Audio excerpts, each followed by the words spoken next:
C'est sans doute... D'abord, bravo. Ensuite, il y a un point, c'est qu'effectivement, la difficulté, c'est une chose d'avoir beaucoup d'idées sur ce qui peut être possible, mais c'en est une autre de trouver une opportunité, c'est-à-dire la rencontre d'idées, d'un besoin qu'on arrive effectivement à qualifier, et de la capacité qu'on peut avoir ou ne pas avoir à trouver les différentes ressources et les amener. Il y a certains projets qu'on peut simplement pas, que vous et moi pouvons pas lancer. Demain, je peux pas lancer une entreprise de fusée comme l'a fait Elon Musk, qui avait avant lancé PayPal, il y a un certain nombre de choses qu'on peut simplement pas faire.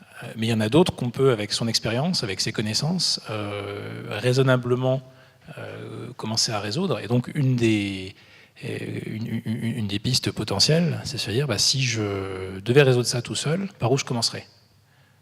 C'est quoi la première étape?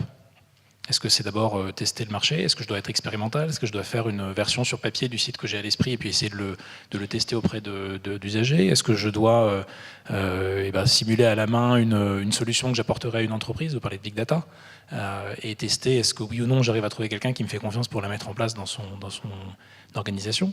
Et puis le corollaire de ça, c'est que si l'expérimentation nécessite de s'accompagner, comment est-ce que je peux convaincre quelqu'un de venir tenter l'expérience avec moi et puis investir du temps, de l'énergie, de l'envie dans ce projet? Et ça se fait en créant cette dynamique, donc en commençant les premières étapes, en avançant, en résolvant les premiers problèmes, en prenant les premiers contacts. Et ça se fait au fur et à mesure, c'est ce que fait l'entreprise au cours de sa vie. Et puis ça se fait en étant très expérimental, parce que l'autre versant de tout ça, c'est que c'est important d'avoir l'envie de rêver, de se dire qu'on a envie de participer à quelque chose de plus grand que soi, mais il faut aussi être extrêmement, extrêmement, extrêmement pragmatique. Le but n'est pas d'inventer, c'est pas de la création au sens artistique et littéraire, c'est de résoudre un problème pour quelqu'un. Donc si ce que vous faites ne résout pas un problème pour quelqu'un, et B2B, B2C, quels que soient les différents modèles, ça ne sert à rien.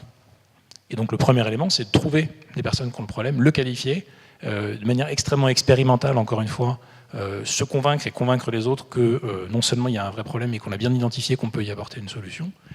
Et alors peut-être en termes de conseils, et ça c'est un conseil de lecture, mais il y a un très très bon livre qui s'appelle The Lean Startup, qui est donc, voilà, donc je vois hocher la tête et je me dis que vous connaissez, c'est une méthode extrêmement intéressante. Commencer par petits bouts, par expérimenter les différentes hypothèses qu'on met sur un tableau blanc quand on commence.